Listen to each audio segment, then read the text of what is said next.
Now a look ahead to some programmes on BBC2 this evening. The news and weather at 5:30 is followed at 5:35 by the first of a new series, Great Experiments. This week we look at the invention of a commercial process for making ammonia and the effect it had during the First. The row over the double defector. The Soviet Union has accused the Americans of brainwashing the KGB man who now says he wants to go home. Also, the American Secretary of State says after 2 days of talks in Moscow, there are still deep differences between them. And miners at a big Midlands colliery have voted to leave the NUM. Now these stories and others with subtitles. The Soviet Union has accused the United States of brainwashing the KGB man the Americans say defected in August. And it's demanded that Vitaly Yurchenko should be allowed to leave the United States. But the Americans won't let him go until they're satisfied he really wants to go back to Russia.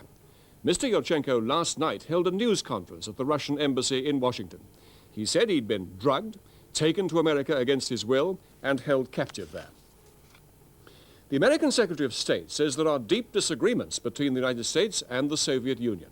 But Mr. Schultz said they had managed to narrow their differences in some areas. George Shultz was speaking after meeting the Soviet leader, Mr. Gorbachev, in Moscow.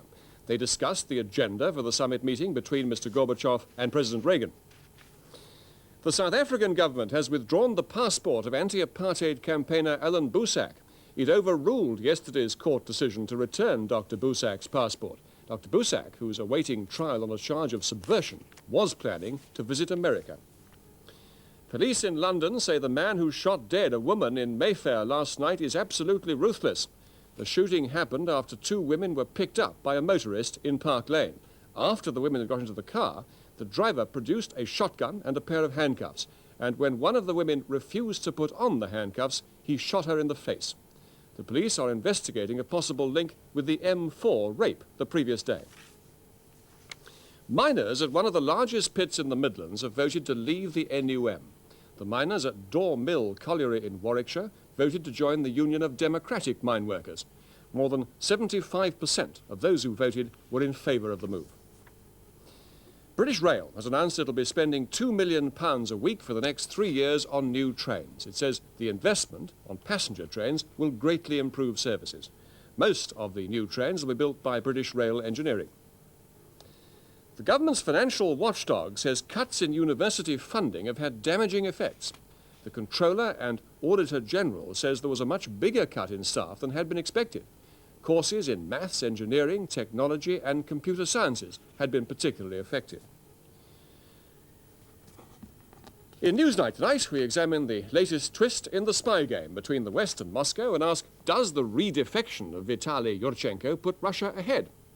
As the Irish Parliament consider the bill which would amend their constitution and for the first time legalise civil divorce, Paul Barry will be reporting on the growing tensions between church and state in the Republic. And in the second of our reports on the Turner Prize, Joan Bakewell looks at the work of Australian artist John Walker. That's Newsnight at 11 o'clock, and now the weather. Northern parts will have a very windy night with wintry showers in places. By the morning, most of the showers will have died away to give Scotland, Northern Ireland and northern parts of England a bright start to the day.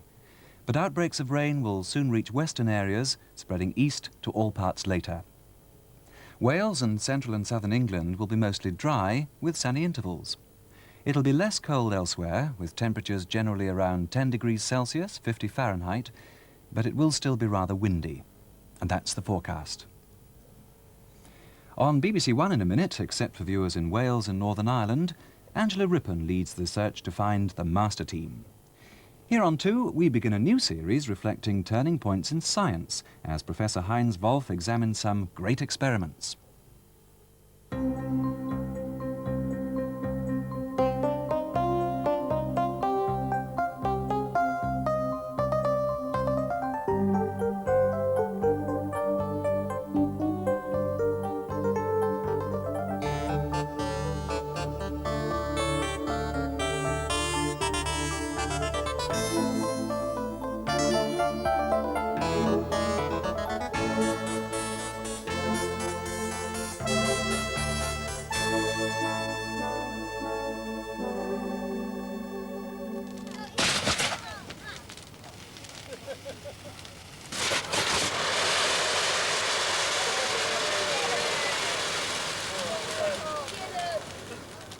Remember, remember the 5th of November. More than anything, Guy Fawkes Night is a festival of burning. And to burn, fires need oxygen. The air around us is about 4/5 nitrogen and 1/5 oxygen. And to prove that it's the oxygen which is required for combustion, I've got a candle here burning in pure air. I'm now going to replace the air with 100% oxygen. And the flame becomes very much brighter. The candle burns much more quickly, really quite spectacularly so. But if I now replace the oxygen with pure nitrogen, the flame dims and dies.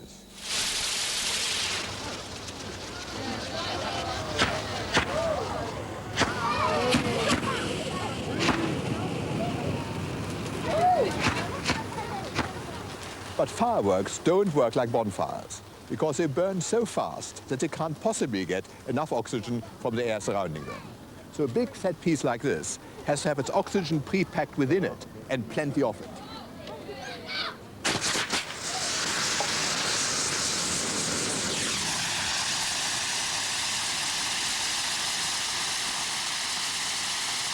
One of the main ingredients of fireworks is gunpowder, and gunpowder derives its oxygen from saltpeter, or potassium nitrate as the chemists call it. Now the nitrate contains the same two gases which surround us in the atmosphere. That's nitrogen and oxygen. But as this molecular model here shows, they're actually combined in the same molecule. Here we have one nitrogen surrounded by 3 oxygens, and these oxygens are particularly accessible to a chemical reaction. In this tray I have some sulfur and some charcoal, 2 of the constituents of gunpowder. But even though both of the components are at least theoretically inflammable, I'll have great difficulty in lighting it. Simply won't burn. In fact, it's even put my match out. Now over here, I have another tray, which in addition to the charcoal and the sulfur, also contains some saltpeter, potassium nitrate. Now if I mix these components together,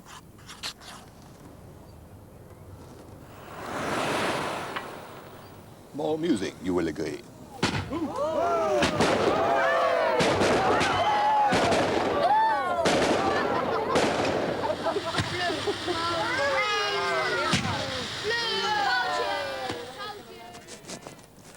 From saltpeter, we can make nitric acid, and with nitric acid, we can make a new range of very powerful explosives, like gelignite here, which is nitroglycerin absorbed in collodion cotton.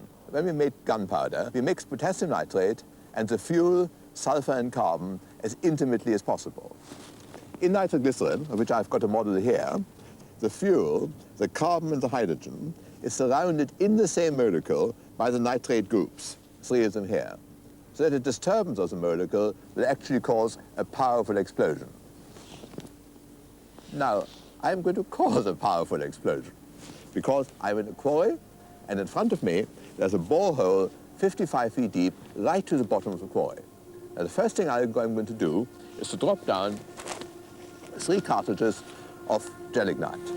Here goes the first one, lined nicely with the borehole.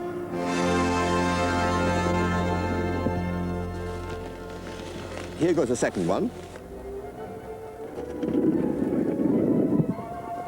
And now for the last powerful salami. There he goes, lined up nicely. Recipe for a Big Bang. To your 3 sticks of gelignite, add 1 detonator capsule, and then top up with a little ammonium nitrate.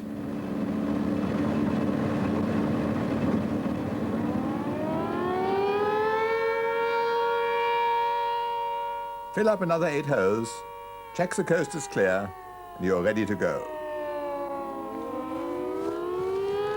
Now to charge up the exploder.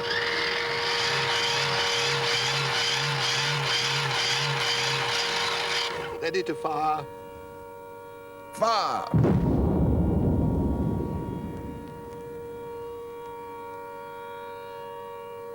I always wanted to do that. But nitrate isn't just about making big bangs. There's also another quite unexpected use for nitrates.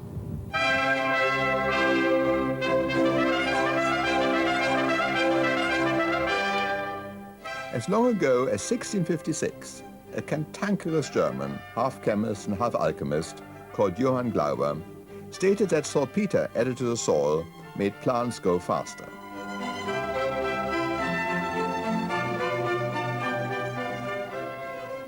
Unfortunately, his observation was premature. It had to wait 200 years or so, whilst other scientists tried to understand plant nutrition. The most commonly performed experiment was to burn some finely divided plant material completely. Then to analyze the ash, which showed minerals such as potassium, magnesium, phosphorus and calcium. In 1840, the doyen of European chemistry, Baron Justus von Liebig, summed up the current state of knowledge in a book, which stated that only minerals were needed to feed plants. Nitrates were necessary, as a plant could make them from the air. Farmers, however, did not agree with Baron Liebig.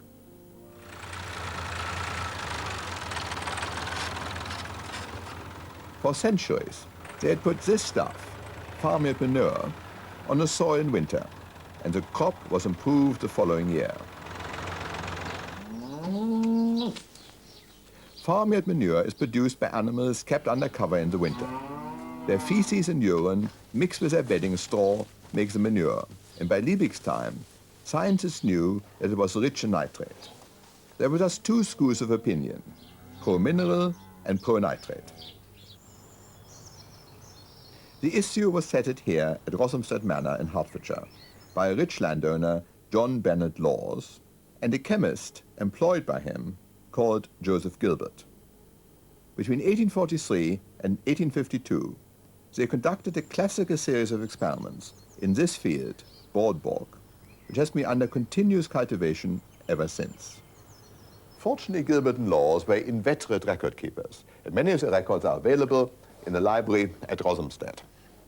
They divided boardbog into 19 parallel strips, as is shown in this diagram here. One plot was left quite untreated. Another plot was treated only with farmyard manure, and the remaining plots were each treated with various strengths of either a mineral or nitrate dressing. In 1844, the first crop of wheat was harvested, and it was found that the untreated and the mineral-treated plots yielded about 800 weights per acre, whilst the nitrate-treated plot yielded nearly half as much again, just as good, in fact, as that plot which had been treated with farmyard manure. What's more, the crop looked different. That's a mineral-treated wheat down on the left, and up on the right is a nitrate crop. Its straw is longer and it has a heavier head. In 1855, Laws and Gilbert published a reply to Baron Liebig, in which a case for nitrate was overwhelmingly made. In Victorian times, most of the nitrate came from Chile, near to its borders with Bolivia and Peru. The caliche, or nitrate-bearing rock, was hacked from the rainless upland plateaus and shipped back to England.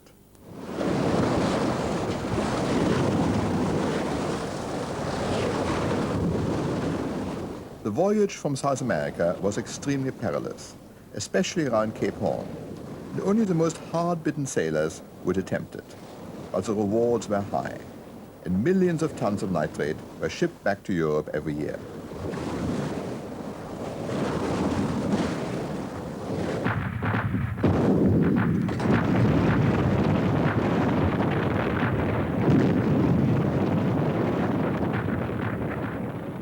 When World War I broke out, the Germans had an acute need for nitrate, not only for explosives, but also to feed their population and supply the army. Only one thing stood in their way: the British Navy with its dreadnoughts, warships of immense firepower which blockaded the German ports. Most historians believe the lack of nitrate would have finished the Germans in a year had not been for one thing. They'd found a way of making nitrate synthetically.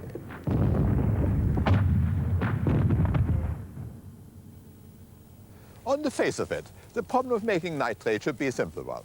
All one's got to do is to make the nitrogen and the oxygen in the air combine. But we already know that nitrogen is a very unreactive element and requires truly a prodigious amount of energy to make it combine with the oxygen. Not unexpectedly, nature's found their own way of doing it.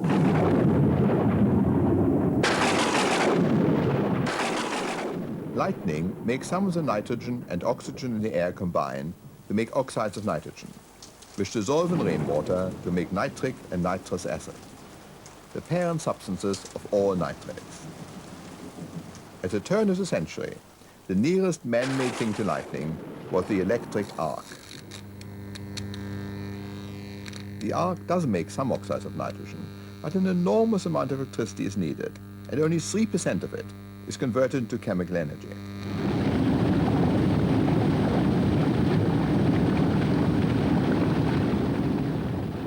Only countries with huge supplies of hydroelectric power could hope to use this method.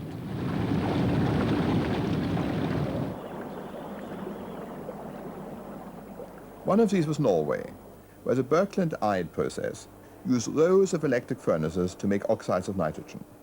It was successful for a time, but for every other country in Europe, it was impossibly expensive. Combining nitrogen with oxygen didn't work, and chemists had to find another method.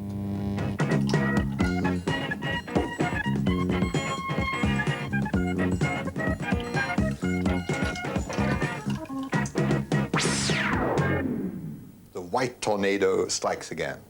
And what's the magic ingredient? It's ammonia. Ammonia is used in many cleaning products because it attacks grease and helps to dissolve it. In its pure form, ammonia isn't a solution like this, but a gas made by combining hydrogen with nitrogen. Structurally, it's really rather like nitrate. You remember, in nitrate, we have a center nitrogen atom surrounded by 3 oxygen atoms. In ammonia, we have the same center nitrogen atom, but this time surrounded by 3 hydrogen atoms. The problem of making ammonia is, as ever, the inertness of nitrogen. Mix the 2 gases and nothing happens. Pass an electric arc through them and not enough ammonia is produced. The man who finally solved the problem of making ammonia lived at the turn of the century. He was a Prussian. In fact, he was almost a comic strip Prussian.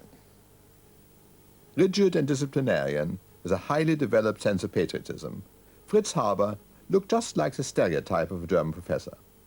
Nonetheless, he was a gifted teacher and a talented researcher.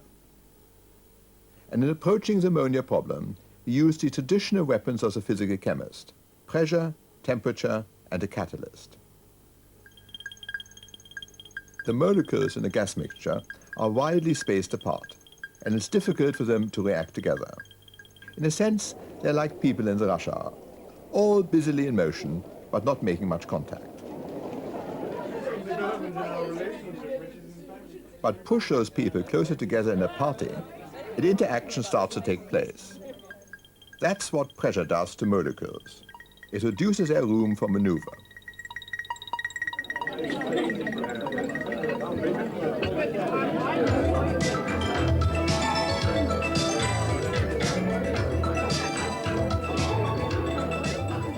Music is analogous to temperature.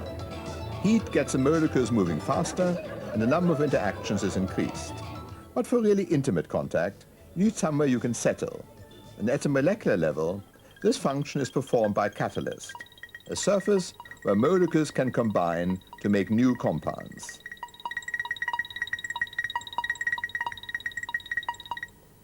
What Fritz Haber did was to define the temperature and pressure conditions for making ammonia and to find a catalyst, osmium, on which a nitrogen and hydrogen could combine. This is a replica of Haber's laboratory apparatus. It was actually made in Haber's workshop and is now in the Deutsche Museum in Munich. It consists of 3 parts. The most important part is a reaction vessel in which hydrogen and nitrogen at a temperature of 600 degrees centigrade and at a pressure of 200 atmospheres, in the presence of a catalyst, are persuaded in part to combine into ammonia and are then pumped away into a refrigeration unit. The ammonia which has been produced is condensed and can be drawn off as a liquid at the bottom here. The gases which haven't reacted are dried in this regenerator and returned to the process. The real breakthrough was that up to 8% of the feedstock gases could be converted into ammonia. And this made the process economically viable. And this is a monster which that apparatus has grown into today. Most of this mass of pipes and vessels is concerned with making pure hydrogen, usually from methane or natural gas. Nitrogen is obtained from the air, and both gases are pressurized in a compressor prior to synthesis.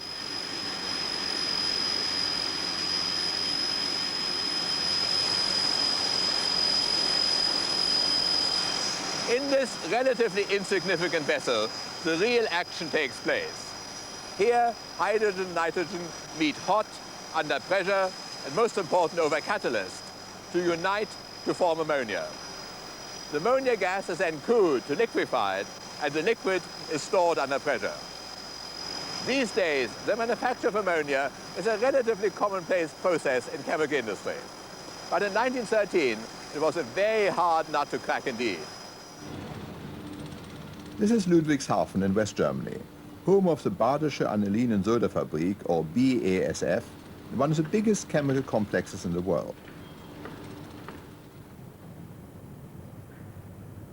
In 1911, it was of more modest proportions, and it was here that Karl Bosch, a young chemical engineer, took on the formidable challenge of designing the hardware that would tolerate the high temperatures and pressures of Haber's experiment.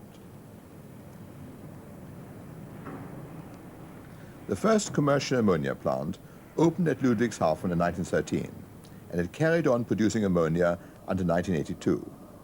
Now it is only a ruin, the wind whistling through the smashed brickwork.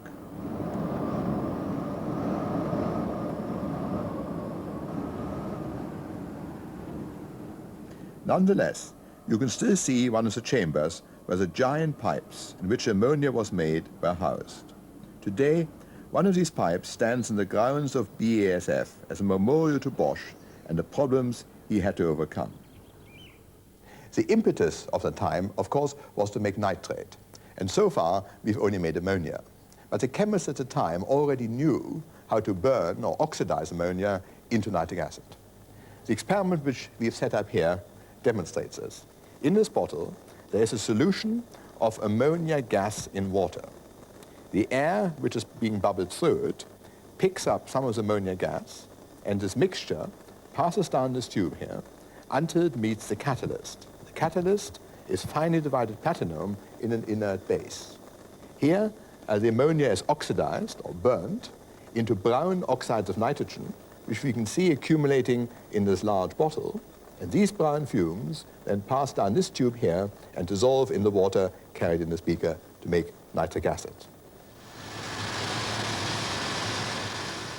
In principle, the commercial process is exactly the same.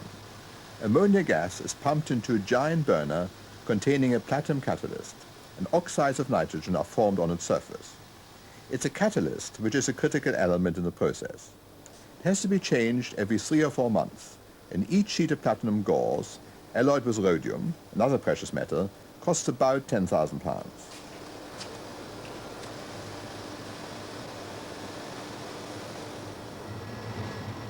In this tower, the oxides of nitrogen going up meet water coming down, and dilute nitric acid is formed at the bottom.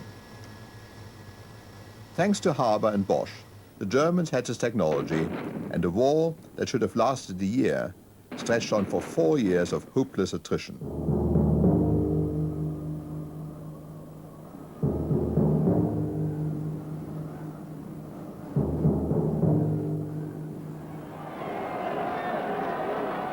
When the war was over, the Allies, particularly the British, rushed to take the secrets of ammonia from the Germans, and the first commercial British plant opened at Billingham in 1923. At first, the factory manufactured ammonium sulfate, since this can be converted to nitrate by soil bacteria. But gradually, more sophisticated fertilizers appeared. These fertilizers were one important factor in changing the relatively simple agriculture of the 30s to the agri-business of the 80s, with its combine harvesters and its prairie-like fields of wheat, devoid of ditches, hedges, trees, or wildlife. Since 1983, the United Kingdom has been a net exporter of grain, and in the EEC as a whole, the notorious grain mountains continue to accumulate. Yet only a few thousand miles away, children die of hunger with appalling regularity.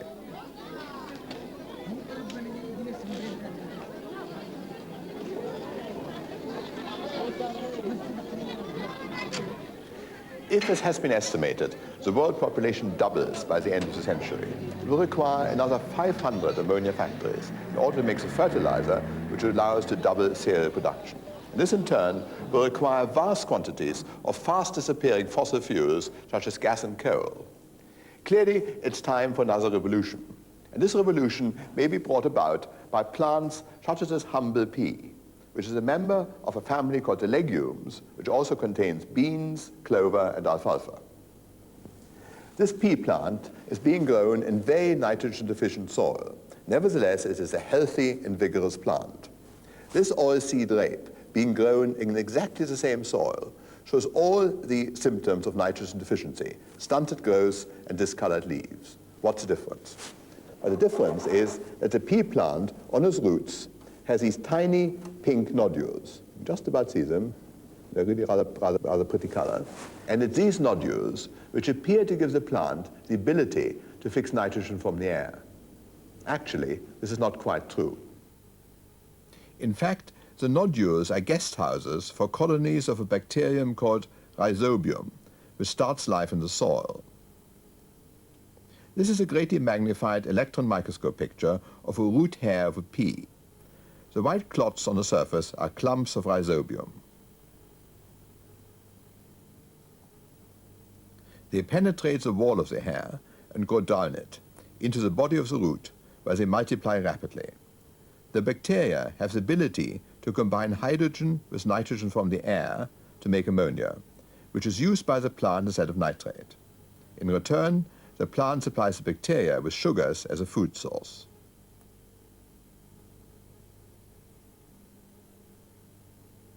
At the Nitrogen Fixation Unit of Sussex University, they have been studying Rhizobium's secret weapon, an organic catalyst called nitrogenase, which can unite nitrogen and hydrogen without any of the huge temperatures and pressures needed in the Haber-Bosch process. Lately, they have been able to isolate the genes for nitrogen fixation and to move them around from one bacterium to another. Genetic engineering of this kind is still in its infancy. But would it be too fanciful to imagine that one day we may have wheat with nodules on its roots, or able to fix nitrogen in the way the bacterium does? The hungry peoples of the world need some completely new solution. And it's biological processes which already fix 500 million tons of gaseous nitrogen per year, which could prove to be their salvation.